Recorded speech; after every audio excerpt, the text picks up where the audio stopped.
राधे राधे, जय श्री कृष्णा। तो अभी आषाढ़ शुक्ल पक्ष की देवशयनी एकादशी आने वाली है। 25 जुलाई को इसका व्रत रखा जाएगा। इसकी कथा इस प्रकार है। भगवान वन से बोले, हे धर्मात्मा, मैं श्रेष्ठ आषाढ़ मास की शुक्ल पक्ष की एकादशी का नाम देवशयनी है। ब्रह्मा जी ने नारद से कहा था, आज का दिन भगवान विष्णु को शयन कराया जाता है। कार्तिक शुक्ल एकादशी को जागते हैं। चतुर्मास का व्रत इस एकादशी से प्रारंभ होता है। जो मनुष्य ब्रह्मचर्य का पालन कर चतुर्मास का व्रत करते हैं वह विष्णु भगवान को प्रिय है।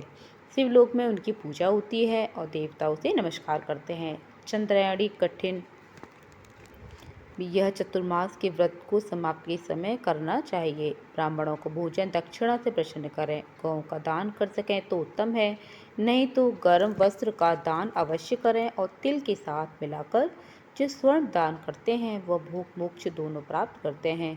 गरीबों के लिए गोपी चंदन के दान से भगवान प्रसन्न होते हैं। हल्दी के दान से गौरी शंकर जी को प्रसन्नता होती है और चांदी के पात्र में रखकर हल्दी का दान देना वामन भगवान की प्रसन्नता के लिए है। ब्राह्मणों को दही भात का भोग लगाना चाहिए। चतुर्मास में जो एक बार भोजन करते हैं वह स्वर्ग को जाते हैं। इसी व्रत में जो जौ तथा चावल इत्यादि अभ्यागतों को खिलाते हैं वह स्वर्ग को जाते हैं। अब पद्मा एकादशी के महात्मन की पौराणिक कथा कहते हैं। सूर्य वंश में मानधाता राजा प्रसिद्ध सत्यवादी अयोध्यापुर में राज करता है।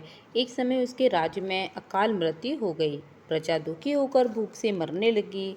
हवनादि कर्म बंद हो गए। राजा को कष्ट हुआ। इसी चिंता में वह चल पड़ा।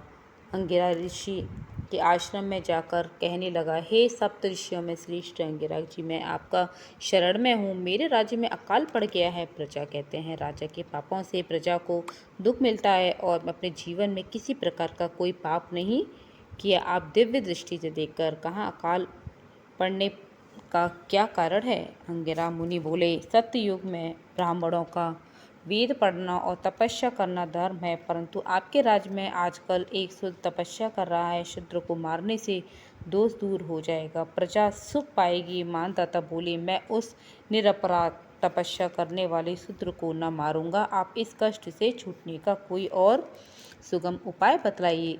ऋषिराज बोले, सुगम उपाय कहता हूँ। भोग तथा मोक्ष देने वाली देवशयनी एकादशी है। इसका विधि पूर्वक व्रत करो। उससे प्रभाव से चतुर्मास तक वर्षा होती रहेगी।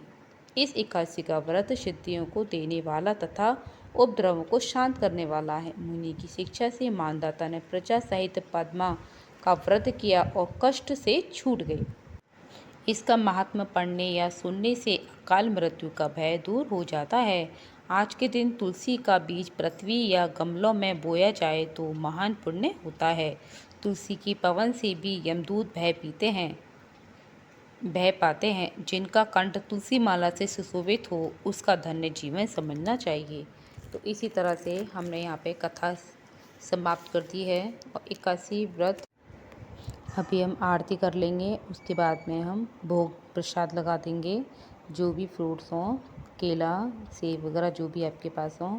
और इस दिन हमें पीले ही वस्त्र पहनाने हैं एकादशी वाले दिन। और विष्णु भगवान 4 महीने के लिए सो जाते हैं। उसके बाद देव उठान एकादशी आती है, 4 महीने बाद होती है। उसमें हम उठाते हैं। तो इसी तरह में देव उठान एकादशी का व्रत करना है। राधे राधे, जय श्री कृष्णा।